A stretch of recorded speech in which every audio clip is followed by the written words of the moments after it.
चलो हम लोग शुरू करते हैं। क्या पढ़ रहे थे हम लोग लास्ट क्लास में? हम फंक्शन ऑफ स्टैटिस्टिक्स कंप्लीट किए थे। उसके बाद नोट्स है सबके पास? हमारी तुम्हारे पास भी नहीं है क्या? ले लो। अब देखो, हम ऑलरेडी चैप्टर 1 पढ़ लिए हैं। अभी हमारा चल रहा था चैप्टर नंबर 2, जो कि आज ये भी खत्म हो जाएगा। ठीक है, ये दोनों चैप्टर था बेसिकली एकदम बेसिक्स। इसमें इकोनॉमिक्स का था, स्टार्ट्स का। ठीक है, ये दोनों का बेसिक्स था चैप्टर नंबर 1। चैप्टर 1 सब्जेक्ट का नाम तो स्टैटिस्टिक्स है, लेकिन उसका चैप्टर 1 जो है वो हमारे को स्टैटिस्टिक्स के बारे में कुछ भी नहीं बताता, वो सिर्फ इकोनॉमिक्स के बारे में बताता है। चैप्टर 2 जो है वो हमें स्टैटिस्टिक्स के बारे में। ठीक है, अब नेक्स्ट क्लास में हमारे पास दो ऑप्शन है। अच्छा, उधर हमारा कितना खत्म हुआ था माइक्रो में? कौन कौन सा chapter? Chapter number 1 and chapter number 2। ठीक है, ये भी पहला वाला तो बेसिक्स है, और सेकेंड वाला क्या था? कंज्यूमर। ठीक है, ये दोनों चैप्टर हम लोग वहां पर भी कंप्लीट किए, मतलब आज हमारा दोनों का दो दो चैप्टर कंप्लीट हो जाएगा। ठीक है, अब नेक्स्ट क्लास से हम शुरू करेंगे चैप्टर नंबर 3। तो हमारे पास दो ऑप्शन है, आइदर हम इसका चैप्टर नंबर 3 या फिर इसका चैप्टर नंबर 3। ठीक है, दोनों ऑप्शन है, लेकिन बात यह है कि ये दोनों पिछले क्लासेस से उतना ज़्यादा रिलेटेड नहीं है।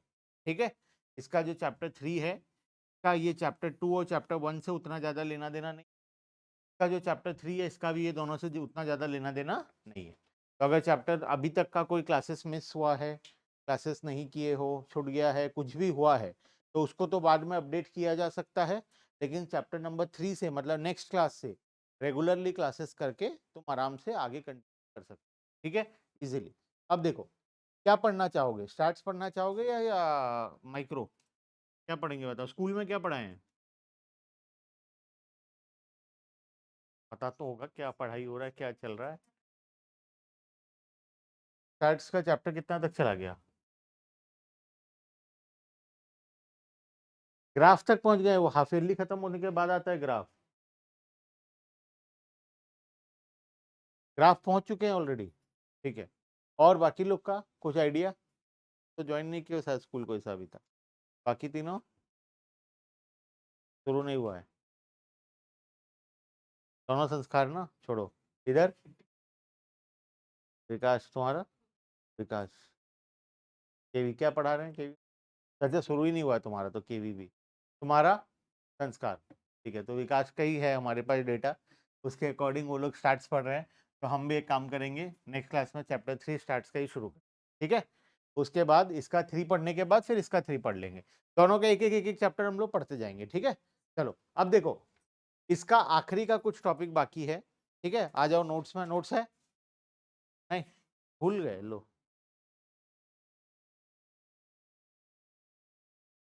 देखो, हम लोग चैप्टर 1 के बाद चैप्टर 2 में आते हैं। चैप्टर 2 में हम लोग क्या क्या पढ़े थे? सबसे पहला तो स्टैटिस्टिक्स क्या होता है पढ़े थे चैप्टर 2 में, है ना? मतलब डेटा और स्टैटिस्टिक्स के बीच का डिफरेंस, इस कौन से प्रकार के डेटा को हम स्टैटिस्टिक्स बोलते हैं। उसके बाद दो प्रकार का वेरिएबल पढ़े थे, एक था क्वांटिटेटिव वेरिएबल और दूसरा था क्वालिटेटिव वेरिएबल। क्या होता है क्वांटिटेटिव, क्या होता है क्वालिटेटिव? जिसको न्यूमेरिकल टर्म्स में हम मेजर कर सकते हैं उसको हम लोग बोलते हैं क्वांटिटेटिव वेरिएबल, और क्वालिटेटिव जिसको हम न्यूमेरिकल टर्म्स में मेजर नहीं कर सकते।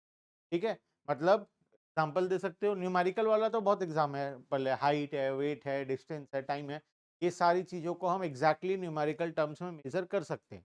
लेकिन कौन सा ऐसा डेटा है जिसको न्यूमेरिकल मेजर नहीं? ऑनेस्टी, ऑनेस्टी, इंटेलिजेंस, है ना, ये टाइप के डेटा को हम लोग कभी भी न्यूमेरिकल टर्म्स में डायरेक्टली मेजर नहीं कर। ठीक है, ये सारी चीज़ों को हम इन वर्ड्स समझा सकते हैं कि वेरी ब्यूटीफुल या कुछ भी, ये हम बाय वर्ड्स हम लोग समझा सकते हैं, लेकिन हम लोग न्यूमेरिकल टर्म्स में एग्जैक्टली मेजर नहीं। ठीक है। उसके बाद नेक्स्ट हम लोग पढ़े थे इसमें मीनिंग ऑफ स्टैटिस्टिक्स, जिसमें दो ठो मीनिंग पढ़े थे, एक था प्लूरल सेंस वाला और नेक्स्ट पेज में है सिंगुलर सेंस वाला। हमारे लिए ज्यादा कौन से काम का है? Singular sense, because singular sense का जो डेफिनेशन है वही हमारा chapter number 4, chapter number 5, 6, 7, chapter number 8, 9 ये सारा है। ठीक है, तो हम लोगों को सिंगुलर सेंस का डेफिनेशन पूरा डिटेल पढ़ना है, लेकिन प्लूरल सेंस वाला जो डेफिनेशन वो भी हमें एग्जाम पॉइंट ऑफ एक थ्योरी क्वेश्चन आ सकता है ना, हमें वो भी पढ़ना पड़ेगा। ठीक है, आइदर शॉर्ट क्वेश्चन आ सकता है, व्हाट इज द डेफिनेशन, या फिर एक्सप्लेन, जिसमें अगर लॉन्ग क्वेश्चन आया तुम्हें क्या करना पड़ेगा, डेफिनेशन पड़ेगा, साथ में ये सातों पॉइंट को भी उसके साथ एक्सप्लेन।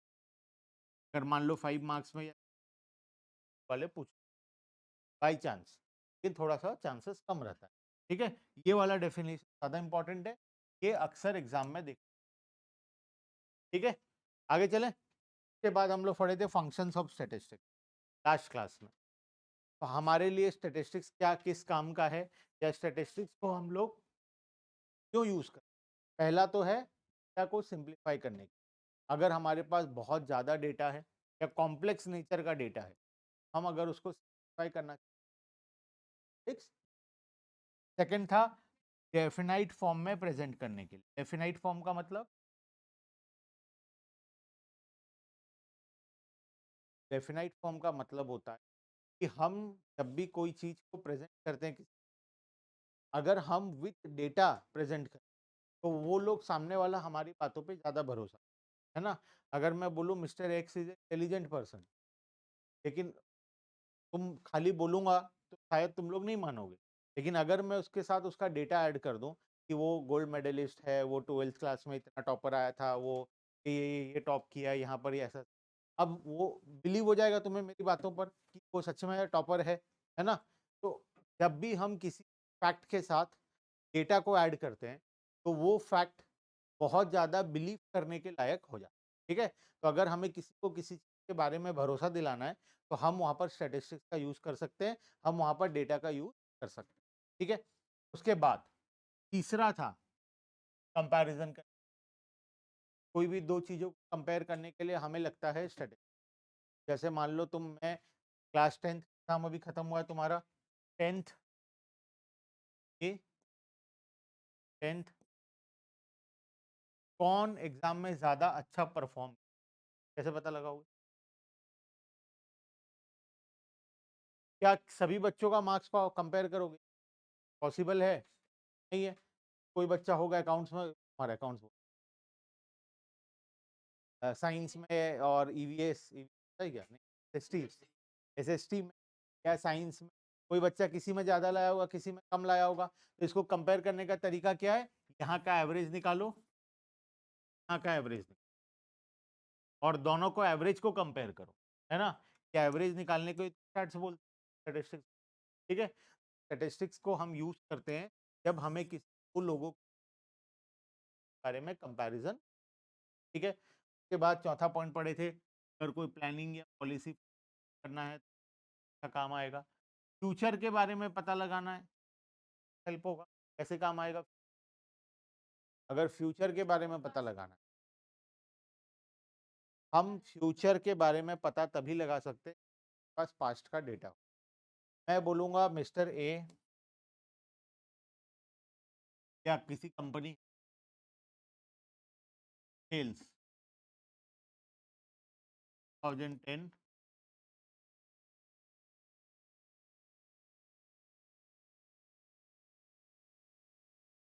5, बताओ 2000, यहाँ पर 10 करोड़ था, यहाँ पर 40 करोड़, बताओ ये कितना, कैसे पता चला तुमको?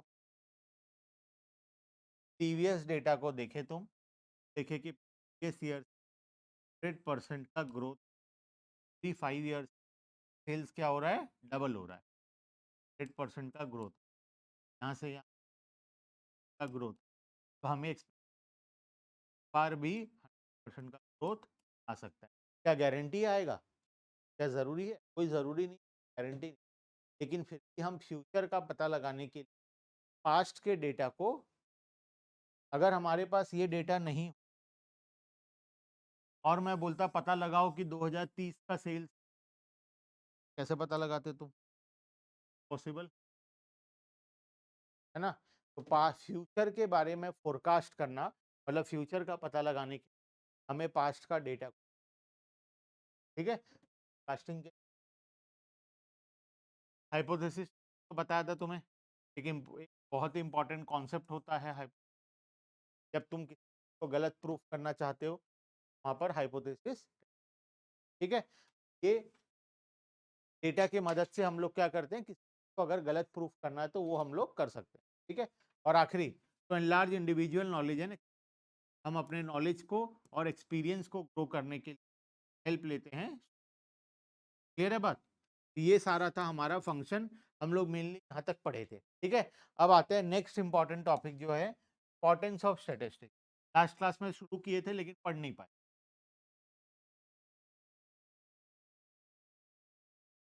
Very simple but important. Statistics का क्या इंपॉर्टेंस है? चार लोगों के लिए स्टैटिस्टिक्स बहुत ज़्यादा इंपॉर्टेंट होता है। पहला, वैसे तो सभी के लिए है, लेकिन गवर्नमेंट के लिए डेटा बहुत इंपॉर्टेंट है। गवर्नमेंट डेटा का क्या करता है? गवर्नमेंट के लिए क्या क्या काम का क्या करेगा? कैसे कंपेयर कर क्या करेगा?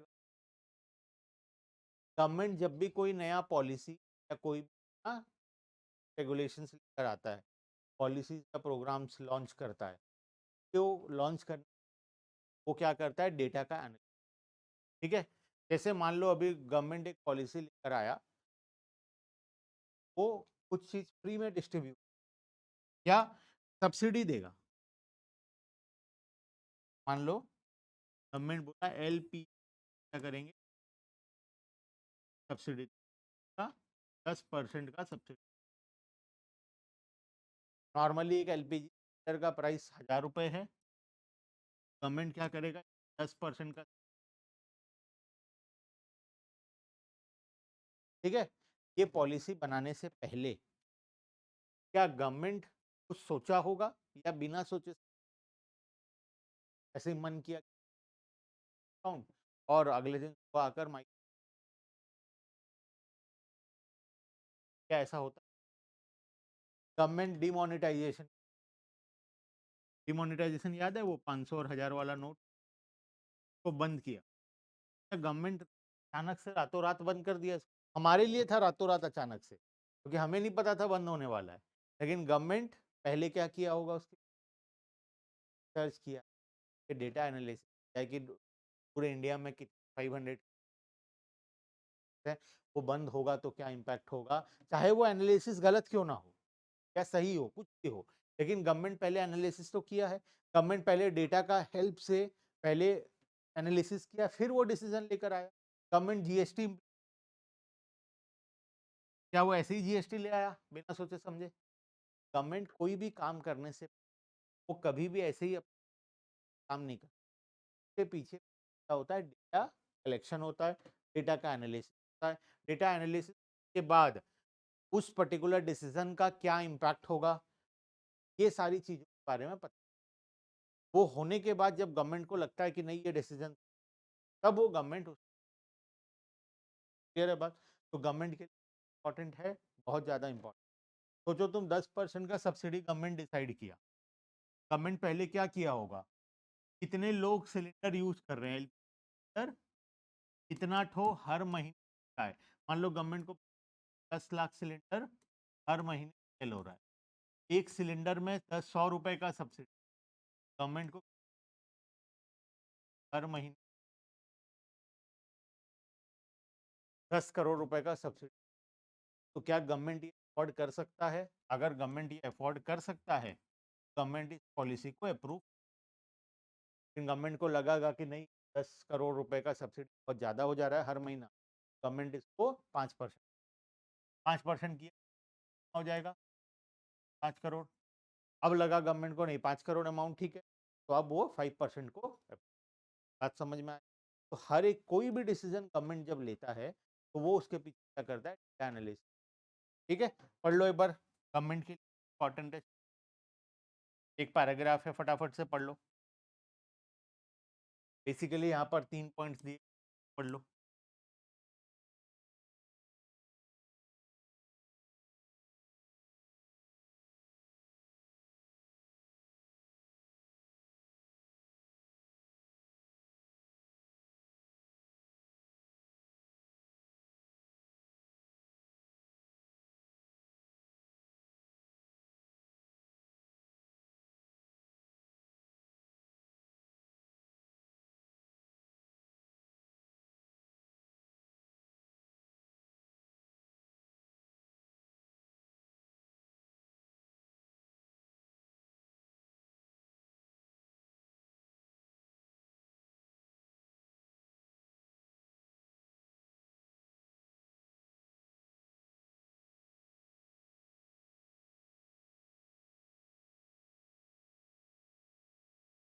ठीक है, बेसिकली गवर्नमेंट कोई भी चीज लॉन्च करने से पहले, कोई प्रकार का पॉलिसी पहले, कोई भी डिसीजन कर, विदाउट डेटा गवर्नमेंट कभी भी फंक्शन कर ही नहीं सकती।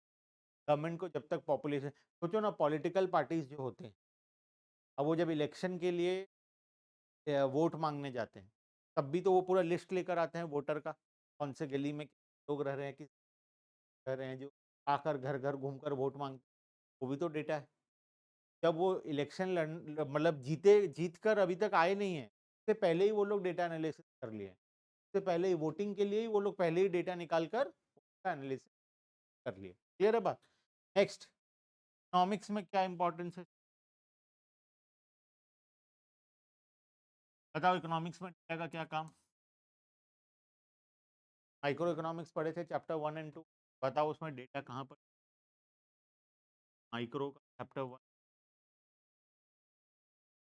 चैप्टर, हम डेटा को यूज रिडक्शन कर्व में, और कहाँ यूज, इंडिफरेंस कर्व में, यूटिलिटी और एवरेज, और मतलब इकोनॉमिक्स का हर एक कॉन्सेप्ट के अंदर में डेटा, जब तक डेटा नहीं है तब तक इकोनॉमिक्स ही नहीं। इकोनॉमिक्स का सारा कॉन्सेप्ट ही डेटा के ऊपर बना हुआ है। सोचो ना, डिमांड, हमें पता है कोई भी चीज का जब प्राइस बढ़ेगा तो उस प्रोडक्ट का डिमांड क्या होगा, कम हो जाएगा, या कोई भी प्रोडक्ट का प्राइस अगर कम होगा तो उसका डिमांड मार्केट में बढ़ेगा। ये कहाँ से पता, ये पता ही कैसे चला? जब हम बहुत सारे प्रोडक्ट्स का प्राइस एंड डिमांड का डेटा कलेक्ट किए, डेटा कलेक्ट करके उसको एनालाइज किए, हाँ क्या सच में ऐसा हो रहा है या नहीं हो रहा है, तब हमें पता चला कि जब भी प्राइस बढ़ता है तो डिमांड कम होता है, जब भी प्राइस कम होता है तो डिमांड। प्रोडक्शन पॉसिबिलिटी कर्व के बारे में हमें कैसे पता चला? जब हम बहुत सारा डेटा कलेक्ट किए, डेटा कलेक्ट करके देखे कि सच में आप पीपी का कोई कॉन्सेप्ट है वहाँ पर। ठीक है, तो दुनिया का जितना इकोनॉमिक्स का जितना भी कॉन्सेप्ट बना हुआ है, हर एक कॉन्सेप्ट का डेटा एनालिसिस, सारा डेटा के थ्रू सारा कॉन्सेप्ट बना हुआ है। विदाउट डेटा कोई कॉन्सेप्ट इकोनॉमिक हो ही नहीं पाता। पढ़ो इसको फटाफट। कोई भी इकोनॉमिक का लॉ जो बना है on the base, the famous law of demand and concept of elasticity of demand, जो कि पढ़ेंगे चैप्टर नंबर 4 माइक्रो का। ठीक है, चैप्टर नंबर 3 है लॉ ऑफ डिमांड और चैप्टर नंबर 4 है elasticity of demand. Have been developed by use of statistical data, data से ही का कॉन्सेप्ट बना। Helps in understanding and solving economic problem, economy में कोई प्रॉब्लम है, इकोनॉमी का कोई प्रॉब्लम तुम्हें पता है? कुछ प्रॉब्लम्स के बारे में, क्या क्या प्रॉब्लम्स हैं, क्या क्या बताओ तो। हाँ, ये सारी तो प्रॉब्लम्स हैं, लेकिन इकोनॉमिक प्रॉब्लम में क्या है? ऐसा कुछ प्रॉब्लम हमारा इंडिया फेस करता है? इंडिया में अनएम्प्लॉयमेंट, अनएम्प्लॉयमेंट का मतलब बेरोजगारी इंडिया में है ऑलरेडी। बहुत सारे लोग जो जॉब करने के लायक हैं, जो जॉब करना चाहते हैं, लेकिन फिर लोगों को जॉब नहीं, ऐसे बहुत सारे लोग हैं अनएम्प्लॉयड है, तो अनएम्प्लॉयमेंट हमारे लिए एक प्रॉब्लम है। और क्या प्रॉब्लम है? इन्फ्लेशन, इन्फ्लेशन प्रॉब्लम है, महंगाई बढ़ रहा है। तीसरा प्रॉब्लम, लो ग्रोथ, जीडीपी का ग्रोथ हमारा बहुत कम है। ये सारा चीज जो प्रॉब्लम्स है, ये प्रॉब्लम्स का सॉल्यूशन कहाँ से निकले, हम उसको हमें पता कैसे चला अनएम्प्लॉयमेंट है बोलकर? जब डेटा आया, हम कलेक्ट किए इंडिया में कितने लोग हैं, लोग काम करने के लायक हैं, उन काम करने के लायक वाले लोगों में कितने लोगों को जॉब मिला और कितने लोगों को जॉब। मान लो इंडिया में 100 करोड़ का पॉपुलेशन है, 100 में से वर्किंग कैटेगरी मान लो 40 है, तो नॉन वर्किंग है, मतलब बच्चे और बूढ़े काउंट नहीं कर सकते। जो वर्किंग कैटेगरी है, जो वर्किंग कैटेगरी में दो कैटेगरी है, जॉब वाले और अनएम्प्लॉयड। मान लो इसमें से 15% लोगों को या 15 करोड़ लोगों को जॉब मिला, 25 करोड़ लोग बेरोजगार बैठे। तो हमारे इंडिया में हम बोलेंगे कि 5 करोड़ का ठीक है। हमें इस प्रॉब्लम को सॉल्व करना। प्रॉब्लम को सॉल्व कब करोगे तुम? जब प्रॉब्लम तुम्हें पता होगा। जब तक प्रॉब्लम ही नहीं पता है तब तक सॉल्व करना तो पॉसिबल ही है ना।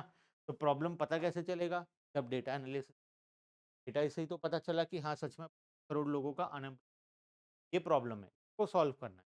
अब इसको सॉल्व कैसे किया जाएगा? On the basis of data. 25 crore लोगों को जॉब देना है। कौन से सेक्टर में जॉब हम लोग दे सकते हैं? एग्रीकल्चरल सेक्टर में कितने लोगों को दे, इंडस्ट्रियल सेक्टर में कितने को दे सकते हैं, फॉरेन सेक्टर में, सर्विस सेक्टर में कितने को दे सकते हैं, ये सारा डेटा हम लोगों को निकालना पड़ेगा। अच्छा, कौन से एरिया में कितना अनएम्प्लॉयमेंट है? ऐसा तो नहीं कि सारे 25 करोड़ लोग उड़ीसा में ही बैठे हैं, बाकी सब कोई जॉब कर रहे हैं, तो उड़ीसा में फैक्ट्री बैठा देंगे तो सब जॉब करेंगे, हो गया प्रॉब्लम सॉल्व। ये सारे लोग तो ऑल ओवर वर्ल्ड में फैले, इंडिया में फैले हुए हैं, हर एक स्टेट्स में, हर स्टेट्स के हर एक डिस्ट्रिक्ट्स में है। तो हमें जॉब अपॉर्चुनिटी हर तरफ क्रिएट करना पड़ेगा। ऐसा नहीं कि खाली उड़ीसा में क्रिएट करेंगे तो हो जाएगा काम। जहाँ पर ज़्यादा अनएम्प्लॉयमेंट है वहाँ पर हमें जॉब अपॉर्चुनिटी क्रिएट, तो हमें पता कैसे चले ज़्यादा अनएम्प्लॉयमेंट? तो डेटा ना, ना डेटा के कोई भी हाँ, या उसको सॉल्व करना पॉसिबल। क्लियर है बात? अगर तुम्हारे बॉडी में कोई प्रॉब्लम हो तो डॉक्टर क्या करता है? डॉक्टर के पास जाते हो, डॉक्टर क्या, ब्लड टेस्ट करता है। ब्लड टेस्ट करके वो क्या करता है? क्या मिलता है ब्लड टेस्ट? बहुत सारा डेटा मिलता है, बहुत सारा कंपोनेंट्स होता है ब्लड। पढ़े हो बचपन में साइंस, वो सारा कंपोनेंट्स का रेशियो में कुछ इफेक्टिव है या क्या है, ये सारा on the basis of data ही तो वो तुम्हारे प्रॉब्लम को आइडेंटिफाई कर रहा है। हमारे बॉडी में क्या प्रॉब्लम है वो उसको पता कैसे चला? On the basis of data. अब वो डेटा के बेसिस पे पता चला, अब उसके अकॉर्डिंगली वो सॉल्यूशन निकला।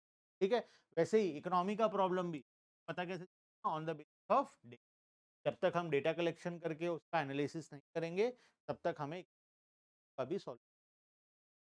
ठीक है। तीसरा, स्टडी ऑफ मार्केट स्ट्रक्चर। बहुत प्रकार का मार्केट होता है, मार्केट का सारा टाइप्स होता है। ये मार्केट का टाइप्स है ना, हम लोग पढ़ेंगे माइक्रो। जब हम लोग चैप्टर नंबर 10,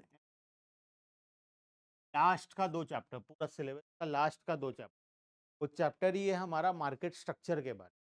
बहुत वैरायटी ऑफ मार्केट होता है, ओलिगोपोली मार्केट, प्रॉफिट कॉम्पिटिशन, ऐसे बहुत प्रकार का मार्केट। ठीक है। जैसे मान लो मोनोपोली मार्केट है। मोनोपोली का मतलब क्या होता है? एक अकेला दुकानदार है जो सामान बेच और बाकी सब कस्टमर है। अब उसका मनमर्जी चलता है, वो मन करेगा तो प्राइस बढ़ाएगा, वो मन करेगा तो प्राइस कम करेगा।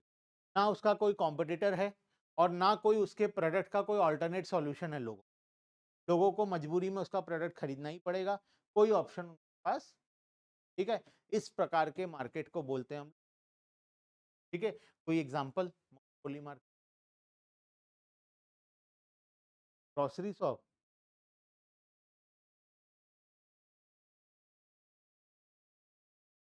प्राइस इंक्रीज, कस्टमर के पास तो ऑप्शन है। हाँ, मतलब ऐसा कि कस्टमर के पास कोई ऑप्शन ही नहीं है, लेना ही पड़ेगा। गाँव में, अच्छा अगर तुम वैसा बोलोगे स्पेसिफिक तो हो सकता है कि एक गाँव में एक ही दुकान है और वही और कोई दुकान ही नहीं है। आस-पास 100 किलोमीटर, 200 किलोमीटर कोई दुकान नहीं है। अब वो जो चाहेगा लोगों कस्टमर को वो काम करना पड़ेगा। ठीक है? मैं वैसा मार्केट नहीं बोल, मैं बोल रहा हूँ ऑल ओवर इंडिया में ऐसा कोई प्रोडक्ट जो मोनोपोली है, इसका कोई और सब्स्टिट्यूट, एक अकेला आदमी है, और सारे कस्टमर को अदरवाइज बिना उस प्रोडक्ट के काम चलाना पड़ता, कहीं और से नहीं मिलता, या उस टाइप का प्रोडक्ट भी कहीं और से नहीं मिलता। क्या ऐसा कोई सोचो, थोड़ा दिमाग।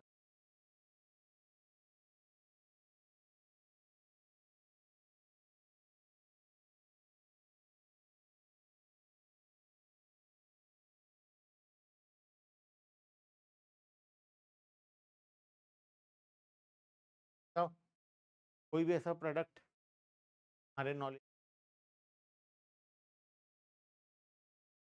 पेट्रोल, एचपी, आईओसी कंपनीज बेच रहे हैं, ठीक है।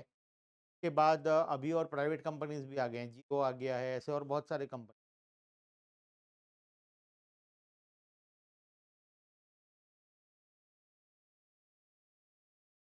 हरगढ़ में एक टाइप का, तुम थोड़ा स्कूटी में जाओ, मार्केट घूमो।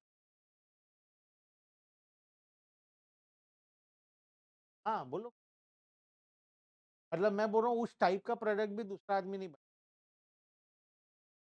ऐसा बोलोगे तुम अब कोई एक पर्टिकुलर ब्रांड का कपड़ा, वो ब्रांड का कपड़ा तो उसी से लेना पड़ेगा, तो कपड़ा दूसरे लोग तो बना रहे हैं ना।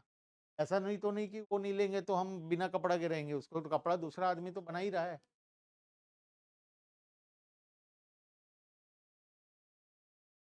तो और बहुत सारे ऐप, हजारों हैं, तुम डाउनलोड सकते। OLX थोड़ा फेमस है बस, कि तुम्हें OLX के बारे में पता, अदरवाइज बहुत सारे ऐप है। ओके, तो बहुत सारे ऑल्टरनेट।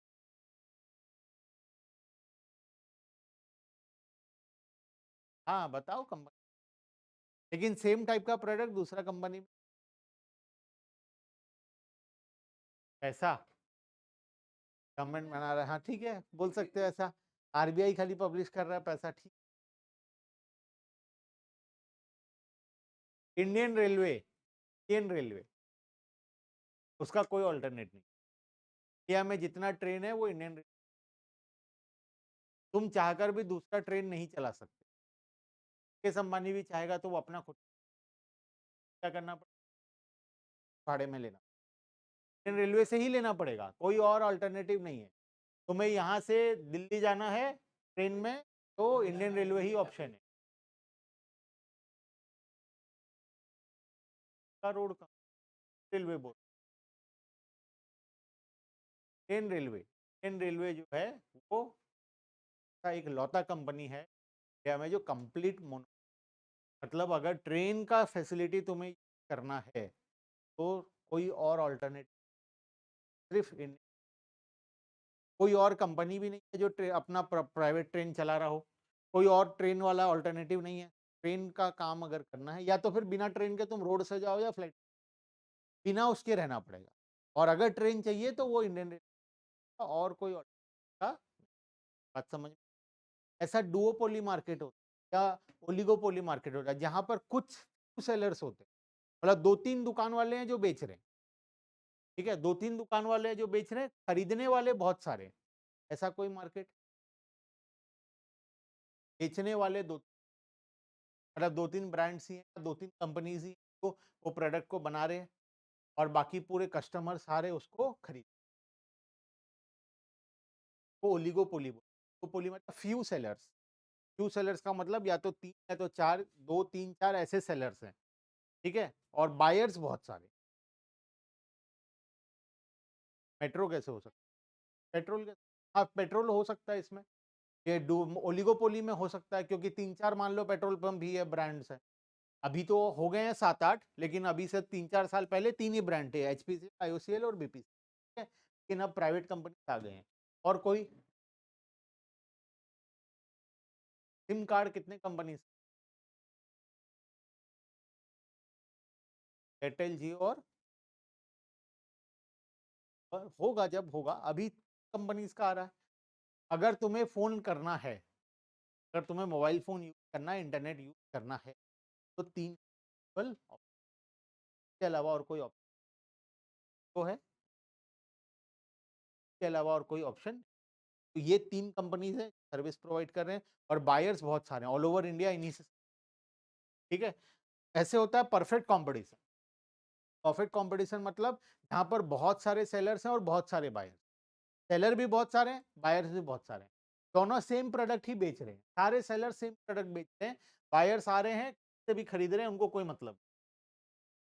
सब्जी मार्केट, सब्जी मार्केट में क्या होता है, बहुत सारे सेलर्स होते हैं, सेम वही आलू प्याज वही सारा चीज बेच रहे हैं, बहुत सारे बायर्स होते हैं, किसी को किसी से मतलब नहीं है, हर कोई सेम प्राइस में सेम टाइप का प्रोडक्ट बेच रहा है। तुम अगर सब्जी खरीद लोगे तो उस सब्जी को देखकर बता नहीं सकते कि ये किसके दुकान का है। प्रोडक्ट इतना सेम है सबका एक दूसरे के साथ कि तुम प्रोडक्ट देखकर बता ही नहीं सकते कि ये किसके दुकान का है। हर का प्रोडक्ट एग्जैक्टली सेम है। इस प्रकार के मार्केट, जब भी हम मार्केट स्ट्रक्चर के बारे में पढ़ते तो हमें लगता है बहुत सारा डेटा, चाहे वो मोनो प्रॉफिट कंपटीशन, ऐसे और बहुत सारे फॉर्म ऑफ मार्केट हैं कि हम लोग चैप्टर नंबर 11 और 10 और 11 जाकर पढ़ेंगे। ठीक है, उसके बाद next, helps in establishing mathematical relation. कोई दो चीज के बीच में मैथमेटिकल रिलेशन अगर बनाना है तो हमें डेटा का यूज, ठीक है, जैसे LHS equals to RHS proof करते हो, दो चीजों के बीच में रिलेशन एस्टैब्लिश कर, हमें क्या लगता है डेटा। ठीक है, तो डेटा के बेसिस पर हम लोग मैथमेटिकल रिलेशन एस्टैब्लिश कर सकते हैं।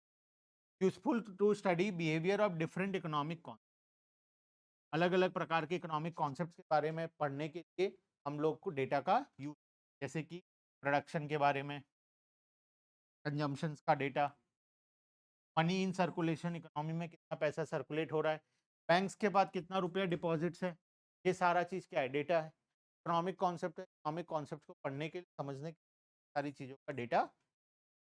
क्लियर है बात, बहुत ईजी है, एक बार फटाफट खाली रीड करना है। ठीक है, प्राइस एनालिसिस,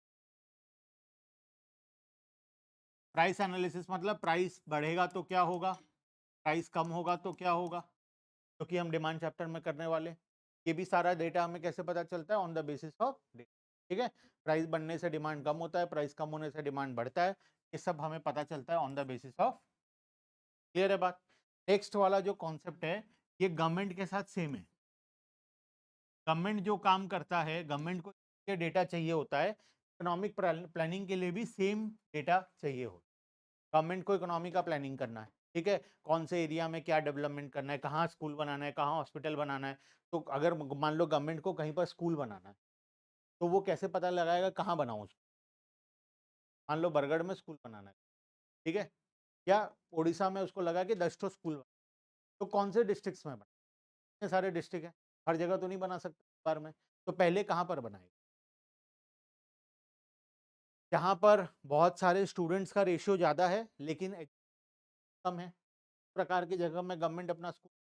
ये पता कैसे चलेगा गवर्नमेंट को, द बेसिस ऑफ डेटा, कहाँ पर पढ़ने वाले बच्चे ज़्यादा हैं और कहाँ पर स्कूल का रेशियो कम है, वो सारे एरिया को आइडेंटिफाई करेगा और उस एरिया में जाकर अपना स्कूल स्टैब्लिश। क्लियर है बात, ठीक है।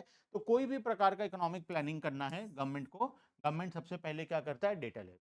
मान लो रोड बनाना है, ब्रिज बनाना है, हॉस्पिटल बनाना है, कोई भी चीज़ कंस्ट्रक्ट करना है, कोई भी प्रकार का प्लानिंग करना है, तो उसके लिए पहले क्या होता है, डेटा एनालिसिस। डेटा एनालिसिस होगा, क्या रिक्वायरमेंट है, कौन से रिक्वायरमेंट है, कितना साइज का रिक्वायरमेंट है, छोटा स्कूल बना है, बड़ा स्कूल बना है, क्या बना है, ये सारा चीज का एनालिसिस होगा, फिर जाकर। क्लियर है बात, इसको एक बार रीड करना इकोनॉमिक प्लानिंग को। आखिरी कॉन्सेप्ट है हमारा बिजनेस, हमें पढ़ना है। बिजनेस करने के लिए क्यों डेटा, एक सिंपल एग्जांपल दूंगा जिससे पता चल जाएगा कि डेटा क्यों चाहिए। ठीक है, सबसे पहला, मान लो तुम आपका एक एक बिजनेस प्रोडक्शन करते हो, सबसे इंपॉर्टेंट क्या है पता है, मान लो अभी 2026 चल रहा है, तो आने वाले सालों में 2027 में, 2028 क्या होने वाला है, इसको प्रेडिक्ट करना। जब तक तुम ये काम सक्सेस करोगे तब तक तुम्हारा बिजनेस बहुत कम। क्यों हम प्रेडिक्ट करते हैं, मान लो हमें पता चल गया कि नेक्स्ट ईयर में, अभी हम लोग सेल्स हमारा हो रहा था मान लो 10 करोड़ का, हम प्रोडक्शन कर रहे थे 10 करोड़ का, सेल कर रहे थे 10 करोड़, ठीक है। मान लो हमें पता चल गया कि आने वाले सालों में हमारे प्रोडक्ट का डिमांड 5 टाइम्स बढ़ने वाला, अगली साल हमारा सेल्स वाला है, तो नेक्स्ट ईयर अगर 50 करोड़ का सेल करना है तो उसके लिए आज से हमारा प्रोडक्शन कैपेसिटी 50 करोड़ का सेल करने के प्रोडक्शन भी तो करना पड़ेगा। कैसे प्रोडक्शन करोगे? तुम्हारा तो कैपेसिटी 10 करोड़ का था। इमीडिएटली क्या करना पड़ेगा? नए मशीन्स लाने पड़ेंगे, लेबर्स को हायर करना पड़ेगा, बड़ा बड़ा गोडाउन बनाना पड़ेगा, प्रोडक्शन करके स्टोरेज भी तो करना पड़ेगा, तभी तो सीजन आ गया। मान लो जैसे मान लो अभी रेनी सीजन आने वाला, रेनी सीजन आएगा, कस्टमर आएगा दुकान में, मान लो तुम अम्ब्रेलाज बनाते हो, दुकान में कस्टमर आके खड़ा हुआ और तुम बोलोगे रुक मैन्युफैक्चरिंग करके दे, क्या ऐसा होता है बिजनेस? Is it possible? नहीं। कोई भी चीज जो सीजनल बिजनेस होता है उसका सीजन शुरू होने से पहले लोगों का प्रोडक्शन खत्म हो चुका हो, प्रोडक्शन करके गोडाउन को भर के लोग रखते हैं ताकि सीजन शुरू होगा तो लोग खरीदना शुरू करेंगे तो एक बार में सारा प्रोडक्ट मार्केट। और मान लो पता चला अम्ब्रेला का सीजन आने वाला है, तुम 10 करोड़ का प्रोडक्शन किए थे, डिमांड आ गया 50 करोड़ का, क्या इमीडिएटली 40 करोड़ का प्रोडक्शन हो जाएगा? पॉसिबल नहीं है। तो अगर उतना प्रोडक्शन तुम कर पाओगे तो किसका लॉस होगा? जो प्रॉफिट तुम कमा सकते थे लेकिन नहीं कमा पाए, वो भी तो लॉस ही है। तुम और 40 करोड़ का सेल्स कर सकते थे, कर नहीं पाए, बिकॉज़ तुम पहले से प्रोडक्शन कर। तो वही चीज़ अगर हमें पहले से फोरकास्ट कर लें कि क्या होने वाला है, या मान लो इस बार 1 करोड़ का सेल होने, तुम बनाकर बैठे हो 10 करोड़ का माल, अब क्या होगा? 9 करोड़ का प्रोडक्ट बच जाएगा, प्रोडक्ट बच जाएगा तो क्या होगा नेक्स्ट ईयर तक के लिए? अब नेक्स्ट ईयर तक के लिए उसका स्टोरेज कॉस्ट, गोडाउन का रेंट लगेगा, इंटरेस्ट कॉस्ट, 9 करोड़ रुपए पे बैंक का इंटरेस्ट करोगे तुम, फिर डैमेज होने का चांसेस, चोरी होने का डर, ये सारा चीज़ इंश्योरेंस करवाना पड़ेगा, फायर सेफ्टी कराना पड़ेगा, आगे लग गया तो सारी चीज़ों का कॉस्ट। हमारा जो प्रॉफिट होता वो तो ऑलरेडी सेल्स हुआ था, स्टॉक बच गया उसमें और लॉस हो गया अल्टीमेट। और तुम पहले से ही पता लगाते लेते कि इस बार हमारा सेल्स वाला है, प्रोडक्शन ही नहीं, कम से कम लॉस से तो बच जाते, प्रॉफिट नहीं होता कोई बात नहीं लेकिन लॉस से तो ये सारी चीज़ें तो बिजनेस का डेटा एनालिस्ट, हाँ, तो हमेशा पता लगाना पड़ता है कि अच्छा ये तो एक छोटा सा पार्ट हुआ प्रोडक्शन।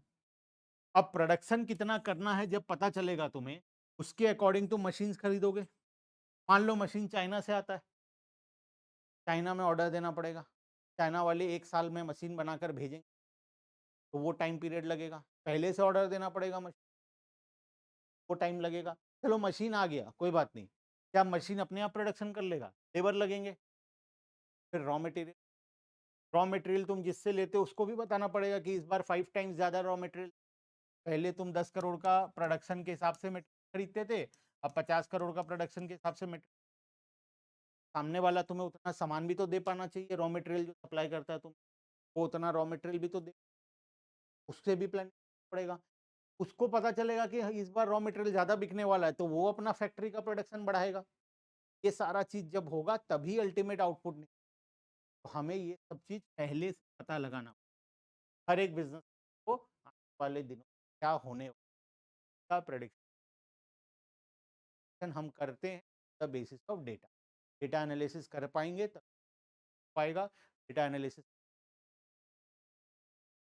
बिज़नेसमैन डेटा को या स्टैटिस्टिक्स को मल्टीपल, तो फ्यूचर में क्या होने वाला है उसके लिए, ऑलरेडी क्या हो गया है, अगर कुछ गलत हुआ है तो उसको किस तरीके से ठीक किया जाए, ये सारी चीज़ें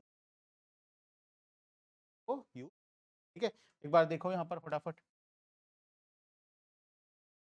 for establishing a business unit, जब तुम बिज़नेस शुरू करोगे तो कौन-सा बिज़नेस शुरू करना है? पहले पता लगाओगे मार्केट में क्या डिमांड है, किस चीज़ का मार्केट में शॉर्टेज है, मार्जिन कितना है, प्रॉफिट कितना कमा सकते हैं, लेबर अवेलेबल है कि नहीं, मशीन अवेलेबल है कि नहीं, ये सारी चीज़ों का पता लगाओगे। तो बिज़नेस एस्टैब्लिश करने के लिए तुम्हें चाहिए डेटा, स्टैटिस्टिक्स का चाहिए हेल्प। फिर बिज़नेस को शुरू करके रन करने के लिए estimating the demand of a product, हमारे प्रोडक्ट का कितना डिमांड होगा उसको एस्टिमेट करने के लिए डेटा एनालिसिस। प्रोडक्शन का प्लानिंग करने के लिए डेटा एनालिसिस करना पड़ेगा, कितना प्रोडक्शन करना है। क्वालिटी कंट्रोल के लिए डेटा चाहिए, कितना परसेंट डैमेज निकल रहा है, पहले कितना परसेंट डैमेज निकल रहा था, वो डैमेज का रेशियो बढ़ा है या कम हुआ है। क्वालिटी कंट्रोल होगा ना, तुम्हारा जो आउटपुट निकल रहा है वो सही क्वालिटी का निकल रहा है या नहीं। पहले मान लो 5% आइटम डैमेज निकल, अब वो रेशियो बढ़ के 15% हो। तुम्हें पता लगाना पड़ेगा रीज़न क्यों हमारा डैमेजेस 5% पर 15% हो गया है। तुम्हें कोशिश करना है कि किस तरीके से परसेंटेज कम हो। तो क्वालिटी कंट्रोल के लिए हमें क्या चाहिए, डेटा चाहिए। For making marketing strategy, product कहाँ बेचना है उसके अकॉर्डिंगली हमें पहले पता करना पड़ेगा कि हमारे कस्टमर कहाँ पर है। हमारे कस्टमर अगर टीवी देखते हैं तो हम, हमारे कस्टमर अगर स्कूटी रहते हैं तो हम रास्ते में बिल बोर्ड, हमारे कस्टमर अगर मॉल्स जाते हैं तो मॉल्स में मार्केटिंग करें, हमारे कस्टमर अगर क्रिकेटर्स को देखते हैं क्रिकेटर को ब्रांड एम्बेसडर कर हम लोग वो लोग मार्केटिंग करें। तुम्हें पता होना चाहिए कि तुम्हारे जो टारगेट कस्टमर हैं वो कहाँ हैं और वो लोग क्या करते हैं। जो वो लोग करते हैं तुम्हें वहाँ पहुँचना। अगर वो मॉल्स जाते हैं तो तुम्हें मॉल जाना पड़ेगा, अगर वो रोड में घूमते हैं ऐसे ही रोड में अगर वो टीवी देखते हैं तो टीवी लगाना पड़ेगा। जहाँ वो जाते हैं अपना प्रोडक्ट को लेकर वहाँ, तभी तुम्हारा प्रोडक्ट। ठीक है, तो कोई भी मार्केटिंग स्ट्रैटेजी बनाना है तो पहले हमें कस्टमर का डेटा चाहिए, कहाँ पर कस्टमर है, कहाँ पर डिमांड है, कौन हमारा प्रोडक्ट का, वो कस्टमर को किस तरीके से हमें करना। ठीक है, उसके बाद बुक्स ऑफ अकाउंट्स बनाने के लिए डेटा चाहिए। अकाउंट्स पढ़ ही रहे हो तुम, अकाउंटिंग में जो जर्नल एंट्री करते हो वो जर्नल एंट्री क्या है, डेटा ही तो है। कितना पैसा आया, कितना गया, सैलरी दिए, कैश आया, ये की वो की, सारा डेटा ही है। तो अकाउंट्स, सब अकाउंट्स बनाने के डेटा चाहिए।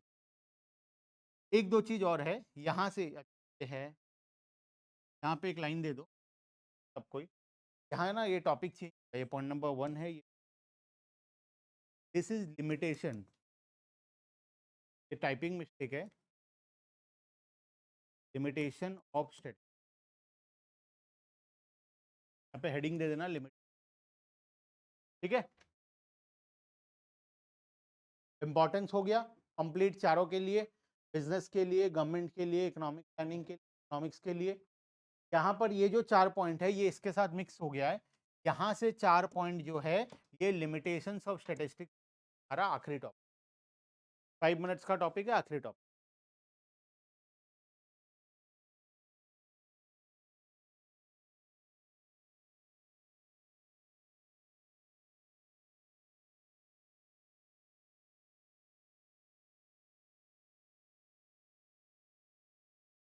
Statistics results are true only on average. Statistics में जो डेट रिजल्ट्स हमें मिलता है हमेशा